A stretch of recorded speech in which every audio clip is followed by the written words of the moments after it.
இருளை விலக்கி உலகை எழுப்பும் ஞாயிறு அங்கே குடியிருப்பான். அவன் ஆனை முகத்தனின் அடியவர் மனத்தில் ஒளியாய் வந்து கொலுவிருப்பான்.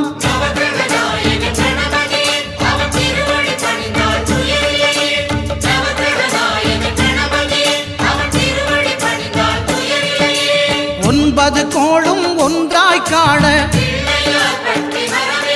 அங்கு கற்பகம் என்னும் கடவுளின் மெய்யில்